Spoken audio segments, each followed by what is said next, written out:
the top 6 that they have is probably the best in the NBA. It's phenomenal. Having very good 7 and 8, they just did that last year, and it wasn't enough.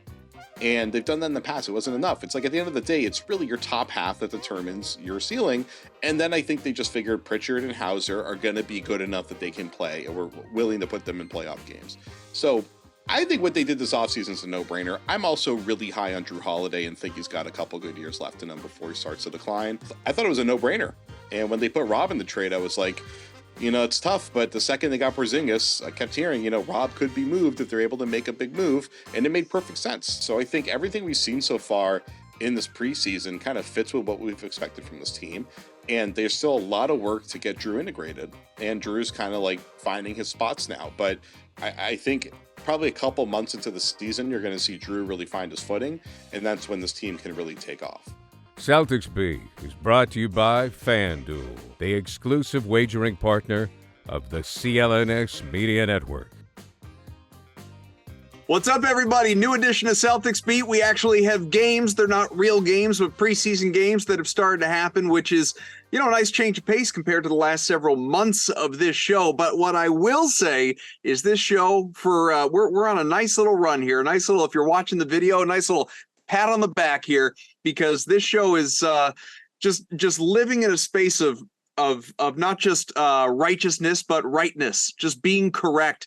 The Payton Pritchard conversation that we had all throughout the summer is looking better by the day as he is taking not summer league, preseason games by storm. Welcome in. This is Celtics Beat. Adam Kaufman, Evan Valenti. We're always here. Jared Weiss, a former host of this program and longtime contributor of CLNS, and he has grown far bigger, and I don't want to say better because who knows who's listening, but bigger to the Athletic. Thank you for welcoming all of your Athletic fans and readers and viewers and listeners and all of it to this program here with us. Jared, how are you? Sure. All of our Athletic people subscribe to the Celtics Beat. All the Celtics Beat people subscribe to the Athletic on one of my latest articles. It's people helping people. That's right. Just here to make each other money. Wait, so what was the Payton Pritchard conversation all summer? The Payton Pritchard conversation throughout the summer was, and mind you, this is a big chunk of it was while Malcolm Brogdon was still on the Celtics roster. The Payton Pritchard conversation was he is going to be better than Malcolm Brogdon this year. And that was, again, with them sharing the same roster. Now, who knows? Brogdon's in a different place now, and he could wind up having a great year. I don't know. But the fact, and this was another thing, too, even This was post-Marcus Smart trade, but again, pre-Malcolm Brogdon trade.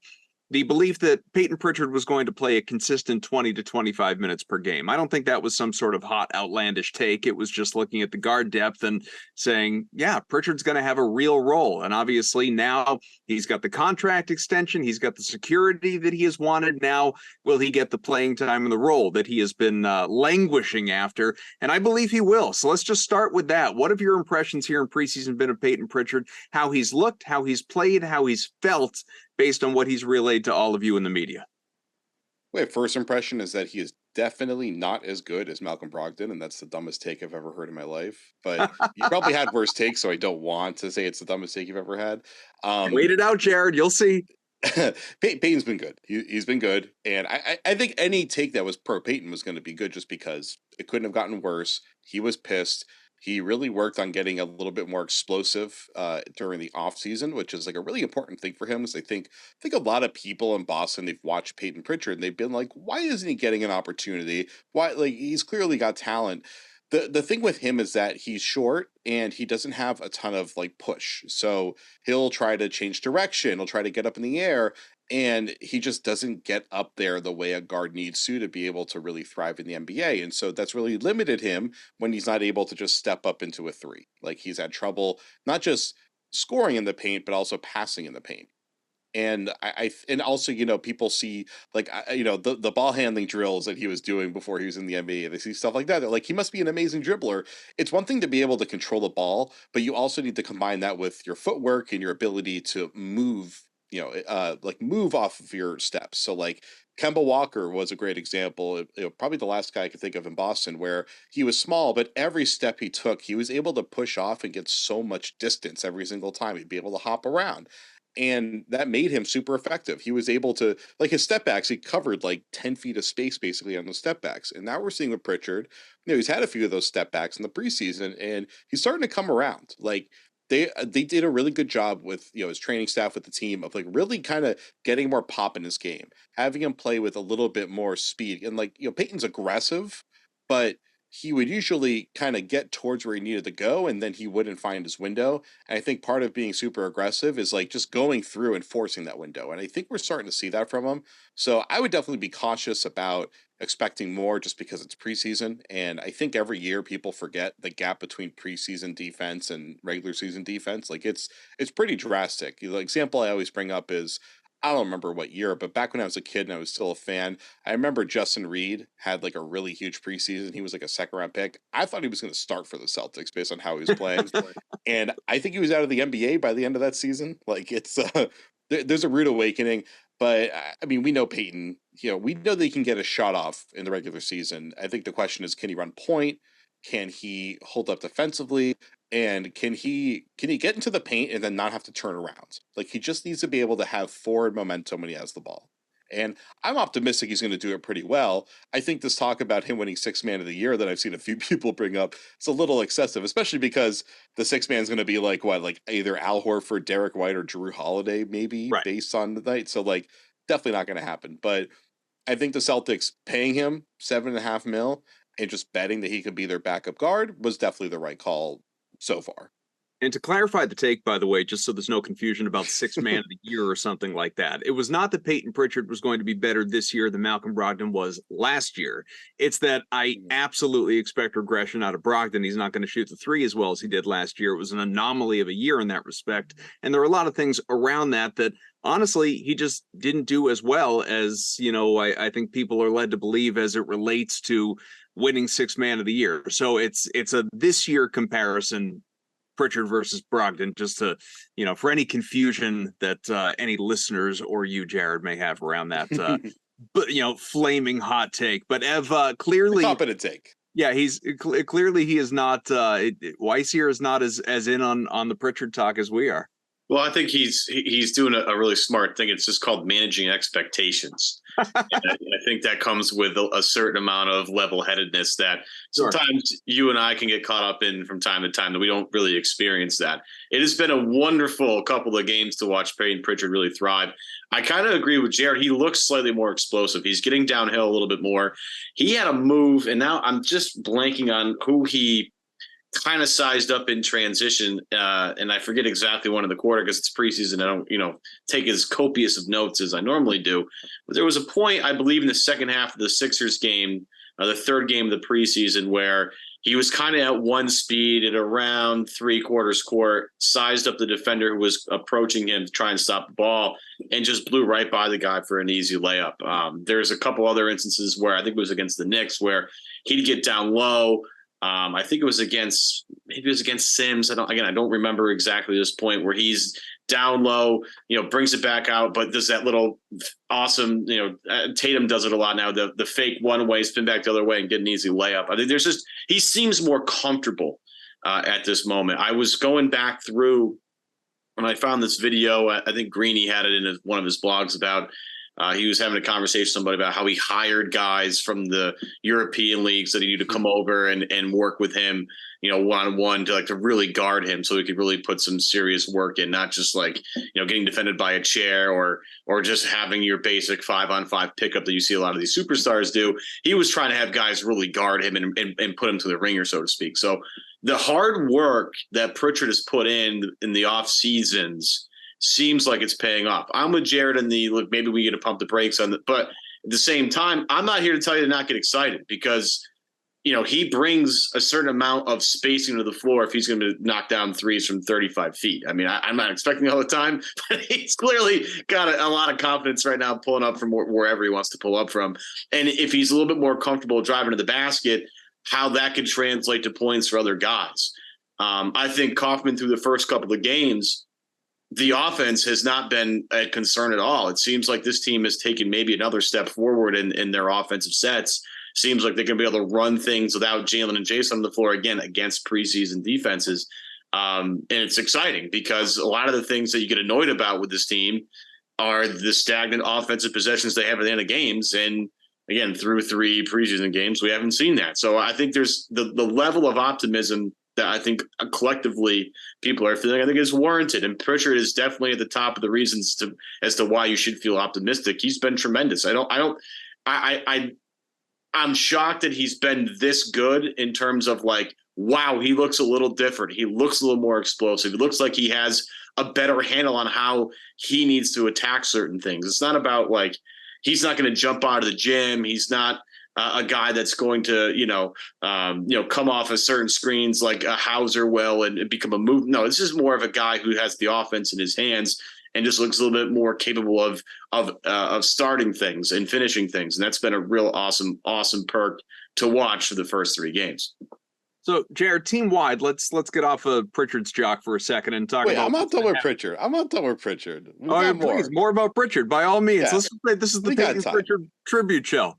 Sure. Yeah, listen, we can say an extra 20 minutes, by the way, if we have to. I want to get all these Pritchard takes off. First off, you mentioned the off-ball shooting. I actually think that's something that they should be using him more on because he's pretty good at that.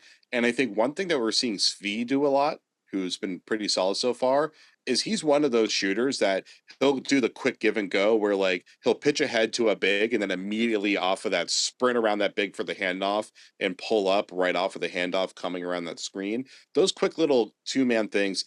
I feel like when the Celtics tried to do 2-man actions last year, it was kind of slow and deliberate. It's like, let's get either like one of the guards to sprint into a screen or let's get the spots right to do a pick and pop of the big. And like, because of Porzingis and because he can do pretty much everything out of a screen, they can do a lot of that. But I think using these guys like Pritchard, Hauser, and Svi and having Svi really show them how to do it in the NBA, getting a lot more of those quick, sprint into it 2-man actions would be really beneficial. And then just the other thing, and then I'll let Adam host the show again, is I told you guys I was going to talk about this. There's this one pass that really stuck out with me, for me with Pritchard, which was at the end of the Philly game on Wednesday, right? I think that's when it was.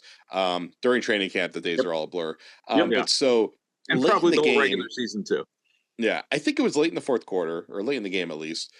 Pritchard had the ball, and Jordan Walsh was wide open on the opposite elbow. He was on the right elbow. Yeah, and we just saw Pritchard. Yeah, he took the pick and roll. He went down the sideline instead of going towards the middle, and he just like whipped a skip pass right on the money to Walsh. Obviously, Walsh bricked it because he's a rookie. He's not going to hit that shot. But to see Pritchard making a cross-court skip pass out of the pick and roll, I don't really remember seeing. I'm sure he's done it a couple times, but I don't remember seeing that. And it was not an easy window from what I remember. Like it was definitely a little bit of a tight window. He made the pass early. And if you're able to quickly hit that pocket and make that pass a step before everyone's anticipating it, that's how you thread it through those lanes. Because like it's not like Jason Tatum where he's probably like 7'3" with the standing reach. So when he throws those passes, he's throwing it over the top of everyone. Like Peyton's got to thread that. And he did a really good job at that. And I saw that pass. I'm like, whatever else he's doing, that's fine. But if he can play make at that level and he can pass one man past who he's supposed to be passing to, that's when he actually becomes a really good point guard and actually turns into like a really valuable 7th man. Yeah, and as long as he's not obviously reckless, careless, and isn't full what I might call, pro-am Peyton, and can translate some of those skill sets obviously to the NBA game, which obviously he's done. And to your point, huge difference between summer programs to summer league to preseason to regular season, even to postseason. So it's just about seeing sort of maturity and growth. But it's nice that we have a sample size where we can't talk about Payton Pritchard and say, oh, he's never done this before, like Jordan Walsh. We know what he is capable of in the regular seasons. Just now he's going to have that much bigger a role opportunity. I think I don't even know, you could speak to it better than me, if he was ever in the doghouse per se with Joe Mazzulla last year. It's just for whatever reason, Pritchard, Brad showed I don't even want to say like certain guys believed in him, others didn't, but Brad Stevens, when he was coaching, showed a certain belief in Payton Pritchard, whereas he had an opportunity. Whereas, under Ime Udoka, took a while.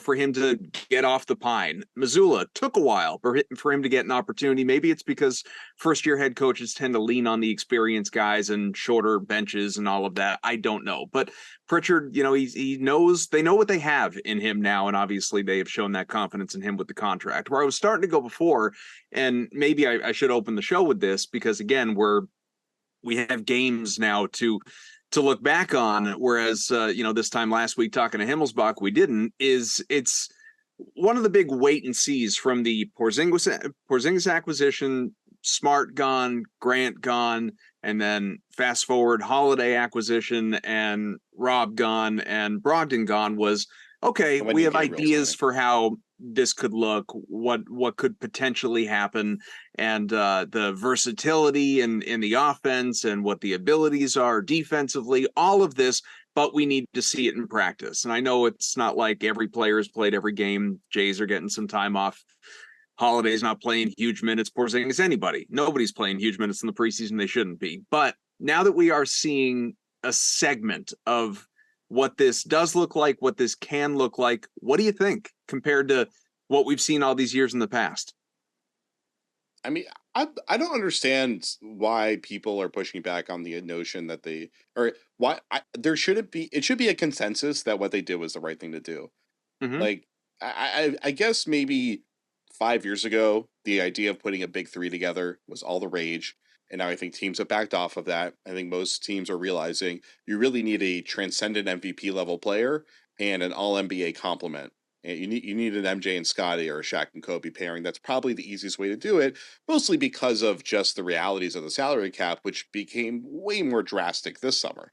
Mm-hmm. And the thing is, with the second apron now, teams are going all in for 2 to 3 year windows, and they're probably backing out. We'll see how it works, but that's probably how it's going. So if your 2 to 3 year window now allows you to get 2 all-stars in, and I'm calling KP an all-star just because he's done it before, and last year he did play at that level. You just didn't make it. And there's probably 20 guys that play like all-stars, only 12 of them make it, right? But so, you got 4 all-stars. And then Derek White is one of the best role players in the NBA, and Horford is definitely losing some, but he's still a very good role player. It's the top 6 that they have is probably the best in the NBA. It's phenomenal. Having very good 7 and 8, they just did that last year, and it wasn't enough. And they've done that in the past. It wasn't enough. It's like at the end of the day, it's really your top half that determines your ceiling. And then I think they just figured Pritchard and Hauser are going to be good enough that they can play, and we're willing to put them in playoff games. So I think what they did this offseason is a no-brainer. I'm also really high on Drew Holiday and think he's got a couple good years left in him before he starts to decline. And I thought him making All-Star last year was overdue.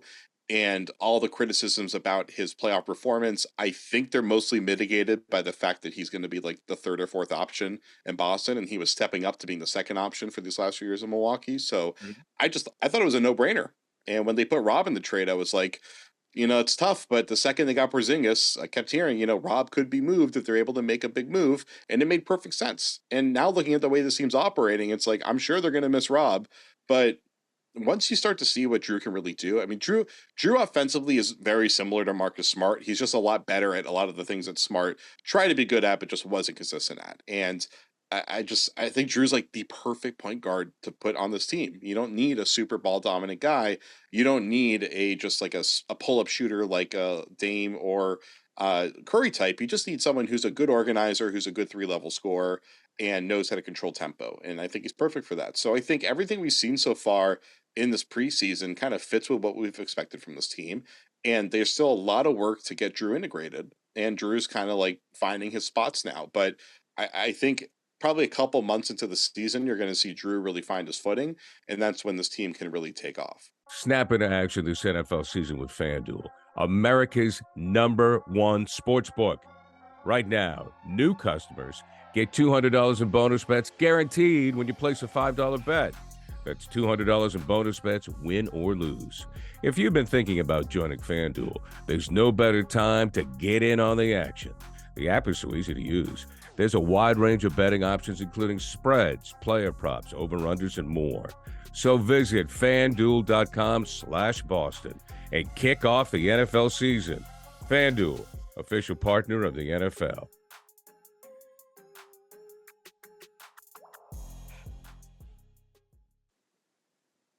Yeah, the thing that has been kind of rolling around a little bit is just staying the Drew Holiday thing is this expectation that he might not actually start. And I know we make a lot of big deal in terms of like who starts, who comes off the bench, et cetera, et cetera. But Zach was pretty not adamant, but kept kind of pushing don't be surprised if Holiday comes off the bench sort of thing. And that, I think, if it lingered for too long, would actually shock me. Would that shock you, Jared, at all, or no? Yeah, I would be shocked if they put an all-star on the bench. And, it's one thing when like Pop did that with Manu, because, I think Manu kind of was growing into his career and was in that role. Drew just got here. And I think if there's any all-star in the NBA that would be willing to come off the bench, I would probably put Drew number one on the list. I think he is as flexible, amenable, and willing to do what it takes as anyone. I don't really know what the point of it would be. Like the reasons why you bring someone off the bench, it really is about rotations or second units, stuff like that. But it makes a huge difference in perception for that player. And I think that the consequence of telling someone to come off the bench versus the advantage you gain from it might not make it worthwhile. You probably could get away with it with Drew, but like I think they could bring Derek White in off the bench and he'll be able to get up to speed quickly. I think a lot of the counterpoints or a lot of the reasons why I've heard this make sense is people saying Derek White's a feel of the game guy. You want to get him in there, give him a chance to like figure things out. Kind of feel like you could say the same thing about Drew. So I think Drew Holiday is the third best player on this team now. Honestly, could give Jaylen Brown a run for second best player on this team, and I would want to maximize his time on the floor. Oh, I don't know if I would. Well, all right. High praise for Drew Holiday. I don't know if I would have gone. I mean, he's one of the best defenders of all time. Like he's incredible, and he's still defending pretty close to that level. And he's a viable 20-point scorer, 8 or 7 assist guy. What did he average last year? Like 18, 19 points a game. Yeah, it's like 8, like 19, 8, and 5. Yeah, I mean, the total points he's creating between scoring and assists is close to Jalen's ballpark. And then I think Jalen's defense has become underrated, like absolutely has become underrated. But like Drew's probably the best guard defender I've seen since I started covering the NBA. I think him and Smart are kind of neck and neck there. And he's one of the best I've seen ever. Like is like, I think people forget that the degree between someone being a 20 and 27 point scorer on offense could be the same. You could say the same thing about Jalen to Drew's defensive impact. Fair. In terms of defense, the players, even the coaching staff to some degree, have obviously made it a point to talk about how they sort of need to not reinvent themselves, but lock in more so defensively. We've heard it from the Jays. We've heard it from other players on the team, just that needs to be more of a focal point of their identity than it was at points last year, despite overall pretty good metrics for the team last year. You could just tell watching them, it was offense first. Is it going to be kind of a little bit more defense first like it was, let's say, during many of the Brad years, even the Udoka year? Or do you think we're just trying to toe that line right down the middle between what some like to affectionately refer to as Mazzulla ball and then obviously sort of the throwback defense? I think this is where Mazzulla is really going to establish his coaching bona fides. Defense scheme is almost irrelevant. I would be willing to bet that if the Celtics if they check off every box about mentality, focus, communication, and they played a 2-3 zone and they never broke away from playing a 2-3 zone the entire season, and their offense was great, I think they would still be the best team in the NBA, because defense is about athleticism, motion, paying attention, physicality, communication. It's the scheme. The scheme really kind of sets the tone initially, but it's really about like, are you in sync with everybody else? And so, I think that that's what the whole conversation is about. It's about just looking at defense as like, this is what defines us. Defense is, I think Joe said it, defense is like your ticket, your admission ticket. Ime and Brad also said similar things about like defense is what gets you on the floor. Over the years, everything everyone always said to me about Brad was that defense is what gets you on the court. And that has to be the mentality that they take. Now, the whole Mazzulla ball thing, I think Joe didn't do a good job communicating the nuance of his philosophy. I also think that Joe was also just kind of stuck in oversimplification of his philosophy, and he kind of got bogged down in trying to argue the basic tenets as opposed to trying to expand. And so I think he's like figured out both his like public communication strategy better and also how to communicate with the team better and how to layer things better. And so I think this year you're going to see the offense more convoluted. There's going to be a lot more post play. Like I think it's a big thing that they're going to try to build in over the course of the year. But I know for Joe, he's always looked at things as offense and defense are two sides of the same coin, in that separating the two things it doesn't really fit completely. His philosophy is based on the flow of the game between those two endpoints, and he doesn't want to like say we're an offense team, we're a defense team. He wants them to think like we're a transition team that can handle on both ends. And so, the world will always talk about it as offense and defense, and like, hey, technically it is offense defense, right? It's at one hoop or the other hoop. And so it's important not to lose sight of that. But I think Joe is really going to try to find a balance and not make this team just an offense team that tries to keep up on defense. How's his general, for lack of a better word, I guess, demeanor, attitude? As we're midway through camp, let's say the regular season's right around the corner, later this month, a couple more preseason games. One thing we've talked a lot about in recent shows with our various guests has just been how he's settled into the role. He's, coming in a lot more confident. He learned a lot, obviously, last year. He has this whole off season coming off of that to then prepare for this season. He's in some ways described as, a different guy, not only in terms of how he carries himself, but treatment of the media, which certainly at points last year was in question. There were, many an awkward moment, whether a one-on-one or in the group setting as well. I guess I'm just wondering, not that it matters, ultimately results matter, not, how Joe is handling you guys on a daily basis who are there every day. But I wonder, is he changed? Is he evolved? Or are we going to, see him kind of turtle back into his shell, if you will, the first time the team loses 3 straight games? Yeah, I mean, everything's good until you get punched in the face. So we'll see how that changes. We'll see if he gets on the hot seat again. We'll see what happens. But I mean, last year when people always ask me about this, I'd do shows and I'd be asked about like, how do you feel about Joe? I never once had an issue with how he treated me. If he wants to be a pain in the ass on the podium, that's fine. Like that's his prerogative. I think the way that he treated the media backfired on him last year. I think what's probably fortunate for him is I think everybody likes him and thinks he's a really good person. The person that I've always talked to on the side away from the mics, I've always really liked. I love talking hoops with him. He's great. His personality is fun. It's funny. He's like crazy, but like I think in a good way. And I think a lot of the people on the outside who don't know him personally and only see him through the press conferences probably didn't like a lot of what they were seeing. And when they see him doing the crazy stuff, it rubbed them the wrong way. But if you know Joe, it's like endearing. And I don't know, it's just like it's a nice change of pace. Honestly, and like Ime was great with the media. He was super low key and low energy. And Joe is like upbeat and bright and exciting and challenging and stuff like that. So I really enjoy covering Joe. Last year it was really difficult just because like when we'd ask some questions, it was hard to get useful quotes. It was hard to get a good back and forth going. But the way it's been this year has been awesome. Like I think we're seeing the way that he's always been with me and others off camera. We're seeing it on camera now. So comfortable in his skin, so confident. I mean, a big thing was like when he was on the JJ pod and he even like recognized that he might have lost his job if he hadn't, gotten to where he got to. Like the fact that he was able to do that is such a dramatic shift from the pressure and the defensiveness that he had last season. Like it was a remarkable. I couldn't believe that he actually said it out loud. I could have seen him saying it out loud privately, but to say it publicly, hell, maybe he'll realize he's overexposing and maybe reel it back. I certainly hope not, because I think he's doing a good job towing the line. But it just beyond the actual like media stuff, I think he doesn't feel like he has to prove himself and earn his place with this team anymore. Also, he's kind of reconfigured the staff around him. There's like that, I know the public talks so much about like Ime's guys versus Joe's guys.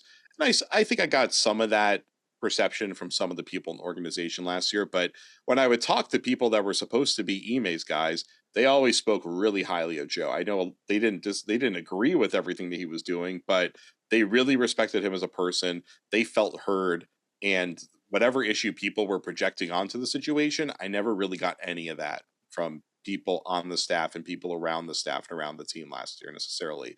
There was some tangential observers that I think were perceiving that, and maybe there was some truth to it for sure. But I think I really think Joe was really just trying to do his best in an extreme situation last year, and now it's on an extreme situation. Like now he has the proper prep time, everything's in place. They've stacked the roster for him, and it's kind of just his job not to mess up at this point.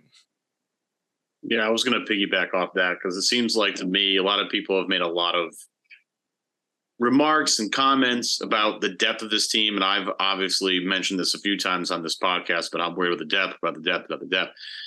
Now that we've seen it in play, I actually think this team is a little bit deeper than they were last year. I think some of the pieces make a little more sense.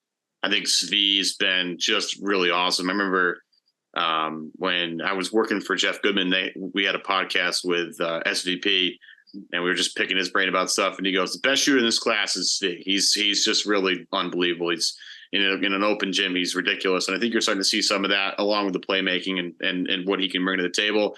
I think, another year under Hauser's belt is going to be tremendous. And then they have these two guys who, might be good shooters, might not, but they're going to bring defense and energy to the table. And Lamar Stevens and O'Shea Brissett, who can kind of like, okay, if there's a wing player that needs to be slowed down a little bit, be able to throw him out there and give him a little bit of a little bit more of a pain in the ass. So my question is more revolved around this depth. Is it a little bit more battle tested than I think people are giving them credit for? Because you got a lot of guys from a lot of different places.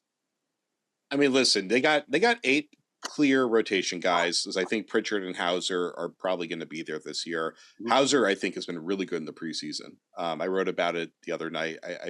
The stuff he's doing with his passing, making quick decisions offensively, his defensive work rate, I think he's actually taking a step forward. We'll see, obviously, how it holds up. But if he can do this in the regular season a month or two from now, then he's a solid 8th man, and they're fine there. Svi, I've always liked his game. Inconsistency has been the biggest issue with him. And then just he kind of like fades on defense. He goes through streaks on offense. But the people in New York liked him, even though he didn't really carve out an opportunity. People I talked to in Charlotte really, really were big on him. And they were like, we think he's actually turned the corner in his career and he's actually going to make it. I mean, who knows? He almost went to Greece. So, and the league clearly wasn't trying to get him too hard. So who knows? But, I'm optimistic that Svi will be capable 9th man for them this year, and maybe even get into the rotation if he's playing better than guys like Hauser or Pritchard, because he can do a little bit of both of what they do. So I think they're fine with the 9th man and 10th man with him and Brissett. Brissett, I've always liked in Indiana. He's also an erratic player, tons of energy. His vert's better than I realized. Like that putback that he had, I think it was the first preseason game where he got like 43 inches up in the air. I was like, holy shit, I didn't know he could jump like that. So yeah. I think that they've pieced together the kind of rotation that you expect from a championship team that has pushed their chips all in to stack the top of the roster. And you look at like what Phoenix has done, where they're in a similar position. I don't think Phoenix's depth, even after, they traded a starter to fill in the rest of their roster. And Nurkic offensively has looked good, so maybe it'll end up being a good trade. But I don't think Phoenix's depth is significantly better than Boston's depth. I think Boston's in a similar realm. Milwaukee's probably in a similar realm also. I just think with Boston, they've picked up so many minimum veterans that are like 3 to 5-ish years into their career. And these are all guys that usually they start to fade out of the league, just because if you can't prove that you're a rotation player after 3 or 4 years, there's too many new guys that have been coming into the league that are going to get a chance. A lot of teams are going to I was looking at the list of players that aren't in the league right now. And there's a few guys I'm like, wow, I'm kind of surprised that guy's not getting a contract, but teams would rather try their 2nd round pick that they just took this year instead of this guy because they want to develop somebody. And so, guys like Banton, Svi, Brissett, Stevens, these are all guys that I could see going to Europe next year, or I could see them making the Celtics rotation, because all of them definitely have the talent to get, 10 minutes a night. Anyone of that group that you expect to not be here come opening night? No, and I didn't even mention Cornette, who is, Brad Stevens' favorite son, and he's someone that's just really universally liked by the franchise just because of like everything he does, his locker room culture, everything he does like mentally on the floor. Obviously, he only works in specific situations and all that kind of stuff. But you know, I do think Lamar Stevens is gonna make it based on just everything I was hearing coming into the season. Also with Jay Scrub getting hurt, they could probably just I think they could just put DJ Stewart on a two-way to keep him around. So that probably even eases the roster decisions they have to make. And then Gabriel, like when they signed him, I was surprised he was still available. I thought he had a pretty solid defensive season playing the five for the Lakers last year.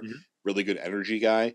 I think he's probably a similar role to Brissett, but he can play more center while Brissett is more of a 3-4. But maybe they end up carrying 14 guys into the season and someone like Gabriel is gone. But like, I think they need center depth.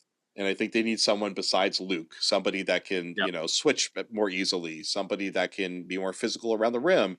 So I expect Gabriel to make it. And then Banton's like the other guy who, based on his contract, based on his career, based on the way Nick Nurse, his former coach, even talked about him before the first preseason game, where Nick wasn't exactly glowing. It was kind of like he's got the talent, but he's been really inconsistent. And you talk to people up in Toronto, it's kind of the same thing. That the way he responded to Mazzulla benching him in the second half of that Philly game, he responded really well. Like I remember he came back in the game, he was running everywhere, he was crashing the glass hard, he was sprinting into screens and stuff like that. Like he showed that response. But if they have to keep doing that with him, then I could see them being like, you know what, we need someone that's going to bring it consistently, because Banton has too much skill going to the rack and too much length on defense to not be a consistently effective player every single night. But there's a reason why guys with talent fade out of the league, and it's hard to bring it and hard to be locked in every single time. Is there a role for JD Davison? No, but it's gotten better. That especially that Philly game, for anyone that watches him in Portland, has anyone seen him run pick and roll where he gets into the teeth of the defense and he slows it down, he puts a guy on his back and actually like patiently waits to make a pass? That was shocking to see him doing that, because he wasn't even doing that in summer league. But it just goes to show, especially with these like two-way guys, when the season ends for them in March with the Red Claws, and I'm calling them the Red Claws, even though I just realized that's not their name anymore. With the Red Claws, it's easy to remember. They're just the Celtics. Exactly. But I like the Red Claws better though. Yeah, me too. Fun. So with the Forever Red Claws, he doesn't get to do player development on a daily basis with the franchise after that. It's kind of, it's joining the playoff run and following that stuff around. So they don't have time to focus on this development. I'm sure he's getting some of it in, but they don't have time for it. So he didn't really probably get to do a ton of player development before Summer League, but after Summer League, that's when the staff is free to work with him. He can spend the whole summer working on it. And I think we've seen a pretty drastic difference between who he was in Vegas, who I thought was, for the most part, very disappointing, to where he is now. At the end of the day, his touch is just so off, like really clunky, doesn't feel confident taking floaters, any of that kind of stuff, that he's not going to play in the NBA until he gets there. But just seeing that he is now able to control his pace of dribble is already that next step that you want to see him take in a second year. Then maybe by season 3, if he's able to stick around at that point, he's got some sort of scoring ability there, and he's actually able to come around and be a full point guard. But all I know is, I don't know if you guys, I'm sure you guys have, but like for people out there that haven't seen him play in real life, he is so fast, and his passing vision on the move is very impressive. I have not seen many players in the NBA that can do what he can do. But there's just obviously so much more to being an NBA player than just being able to do that. We'll circle back real quick on this because it has nothing to do with the 2023-24 Celtics, but we're talking prospects. My mind is wandering a little bit. What about like Begaron, Madar, right? Yamadar is the other one. Like, has the ship sailed on these guys, like ever even being part of this organization? No, I'm not getting much optimism that Yamadar is coming over, and hope he and his family are okay with everything happening in Israel right now. Yeah, I mean, the progress that was there for year 2 is kind of stalled out, and he's been playing for, I think he's at Partizan again this year, right? I can't even remember off the top of my head. That's the wrong people. Yeah, he's been playing and doing a decent job for some high level European clubs. So I'm not sure why he didn't come over this year, but I think it might have been that he got a contract he wanted in Europe, if I'm remembering correctly. I'll have to go double check my notes later. Begaron, thought he made some solid strides from the limited tape I was seeing. I mean, still not playing the kind of competition that makes you confident to bring him over, but I mean, Begaron was, and Madar as well, clearly like 4-year projects. And I think the Celtics would probably wait another year to bring him over where they know they can give him a little bit more opportunity, maybe. Um, I mean, I guess he could. I mean, they just drafted Jordan Walsh, so maybe once they draft Walsh, they're like, we don't really need Begaron because there's a lot of similarities there. So you might as well just like keep him overseas. You still have his rights until he eventually comes over, and then you can tender him that offer, and then see what you got. But Walsh is solid, and Walsh has got good potential to be I could see him being a rotation player in the NBA. So you got him here now, and you might as well. Al Horford's already trying to teach him some movie culture, like maybe movie culture, how to. That's and what have you thought of Walsh so far? Just being he's like so many of these guys, he's your quintessential preseason fan favorite. But in terms of what he can actually be in the next, I don't know, let's just say the first 2 years of his career. I think back to, they're not the same player, but I think back to when the Celtics drafted Grant Williams. It's a different team, different opportunity back then too. But in terms of sort of what he could grow into here. Yeah, I mean, Grant was a really unique case where he earned a eighth man role right away because he could hit shots, and the team believed that he could hit shots, and so they stuck with him through that 0 for 25 streak, which was hilarious. And and then he came out the other side being more effective, and they also needed specifically a brute stopper at the forward position, and so he fit what they were looking for, and they were willing to give him a chance. And investing and being patient with them, which is something we haven't seen the organization do with many of these young guys, that really paid off. And who knows if they gave him more patience last year, how it would have turned out. I mean, we'll see in Dallas. Clearly Dallas believes in him since they paid him a lot for somebody who was in and out of the rotation. But I think Walsh's shot is not, it doesn't look like Grant's. Like Grant really improved his shot over that first summer and made drastic strides every single offseason. Jordan, I haven't quite seen that kind of mechanical improvement, that touch there yet, but I also have barely seen him take shots yet, so we'll see. I mean, I do remember when Pritchard made that beautiful skip pass to him, and he completely bricked a completely wide open shot. So, like, clearly, like you need to hit those shots if you want to get minutes. Yeah. I think they really like his transition speed. I think that was a big part of why they took him, was he's going to be good in transition, probably on both ends. He could do it. And he's got some creativity on offense. In Summer League, you could see him trying to do all sorts of moves and like finishing moves and stuff like that. And he was so off, it was like ridiculous, but he eventually got a feel for it. So I think there's a lot of potential for him to be a little bit more of a creative scorer. And then on defense, the one thing I liked about his defense in college, I think will help him translate early, is he was so good about hand checking guys that had the ball early in a possession. Then right when they were going to go for the foul, he would get his hands back and he would get them up high. And I'm trying to give you some good defensive demos for all the people watching on video here. And it's really, really hard for young defenders that are supposed to be physical not to get caught with their hand in the cookie jar. And I mean, one thing to remember about Grant was he would foul out every single time he would play in his rookie year.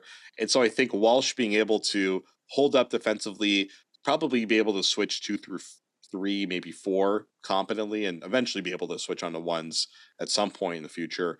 I think that the Celtics will probably go to him a little bit this year as they try to develop him, but I think Lamar Stevens is probably better than him at this point, because Lamar's a really steady defender. He's got a little bit of dribble drive game to him. And then his shot, from everything I've heard, he's really improved his shot this offseason, but we'll obviously see how it goes in the regular season. Ever wish you could navigate the betting field with the confidence of a pro? Enter Odds Are. They're not a sports book, but they're the sports betting advisor you always needed. It's like having a playbook for smarter bets right in your pocket. I've been absolutely loving the experience, and I think you will too, especially since Celtics All Access listeners get a 30-day free trial. Elevate your game day and join the smart betting revolution. Go get it at oddsr.com/Celtics. That's oddsr.com/Celtics.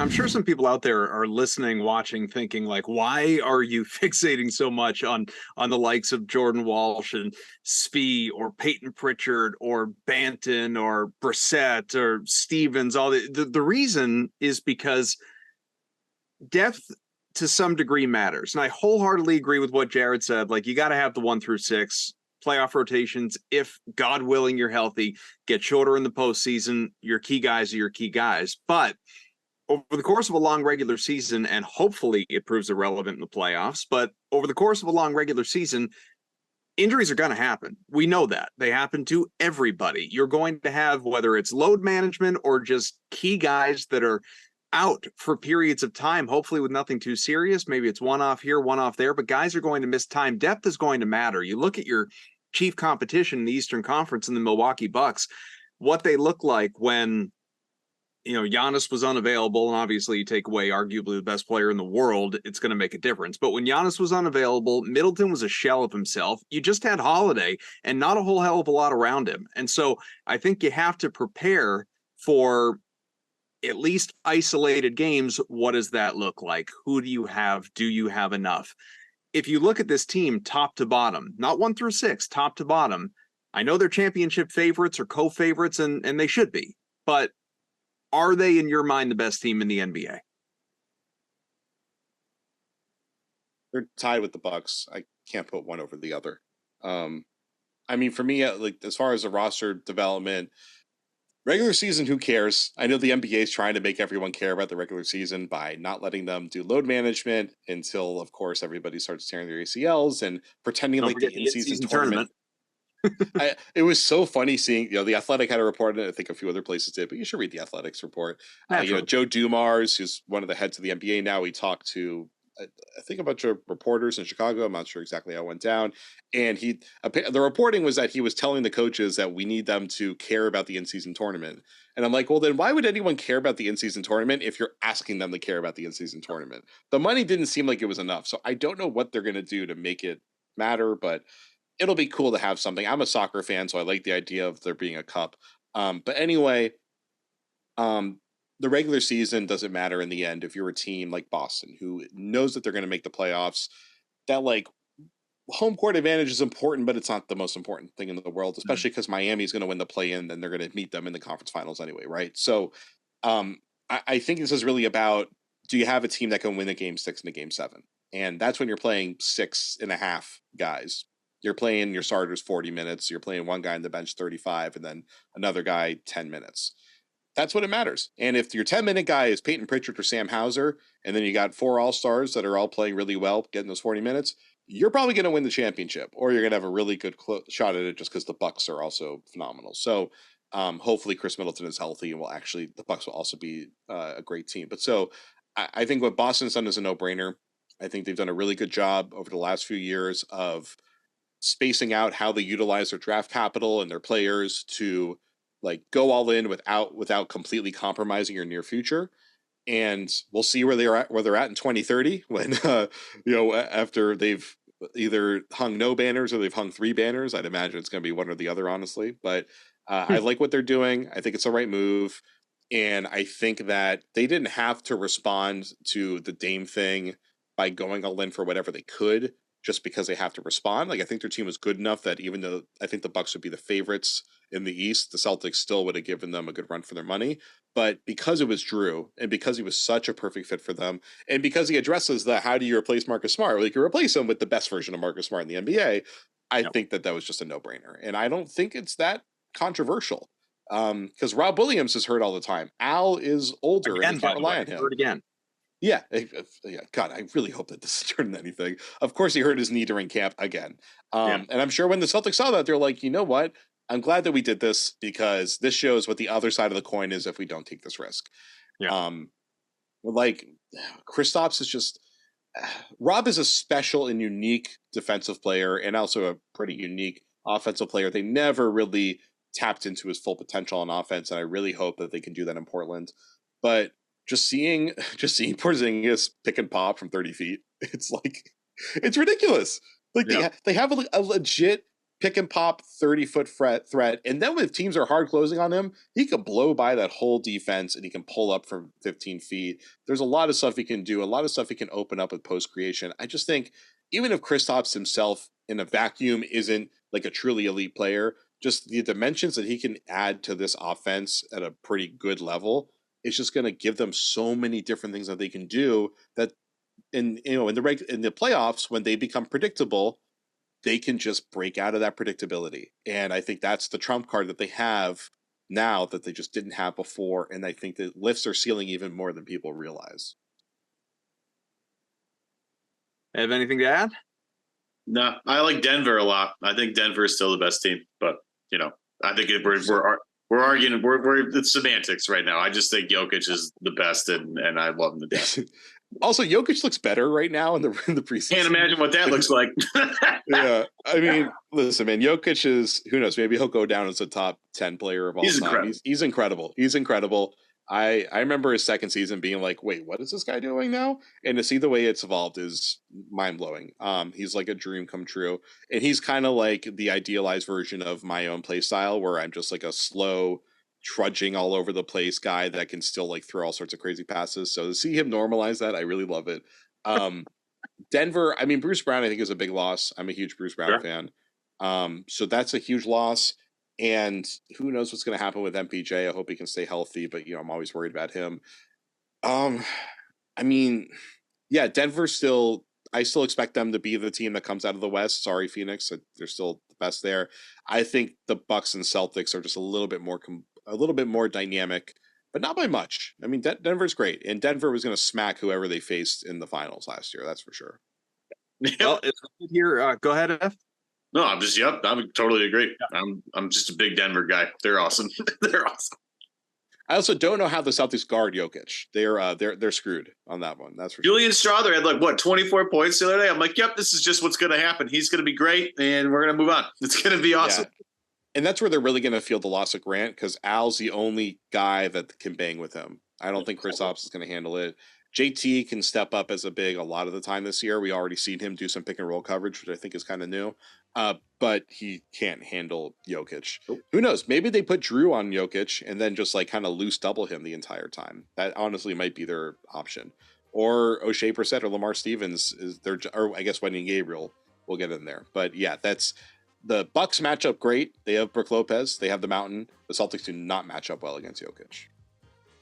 2 more preseason games, Tuesday, Thursday, and then the regular season starts a few days after that. Wednesday, October 25th, 12 days from now, less than 2 weeks, the what feels like annual opening night against the New York Knicks.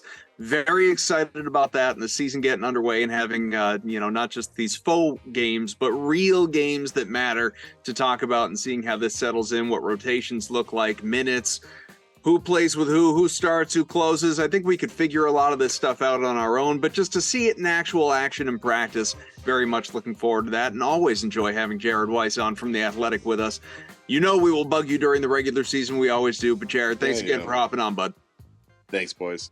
With the busy fall season already in swing, you might be looking for wholesome, convenient meals for jam-packed days. Factor, America's #1 ready-to-eat meal kit, can help you fuel up fast with chef-prepared, dietitian-approved, ready-to-eat meals delivered straight to your door. You'll save time, eat well, and stay on track with your healthy lifestyle. Too busy this fall to cook? But want to make sure you're eating well? With Factor, skip the extra trip to the grocery store and the chopping, prepping, and cleaning up too, while still getting the flavor and nutritional quality you need. Factor's fresh, never frozen meals are ready in just 2 minutes. So all you have to do is heat and enjoy, then get back to crushing your goals. Looking for calorie-conscious options during the busy season? Try the delicious dietitian-approved Calorie Smart meals with around less than 550 calories per serving. This September, get Factor and enjoy eating well without the hassle. Simply choose your meals and enjoy fresh, flavor-packed meals delivered to your door. Ready in just 2 minutes. No prep, no mess. Head to factormeals.com/newsfeed50 and use code newsfeed50 to get 50% off. That's code newsfeed50 at factormeals.com/newsfeed50 to get 50% off.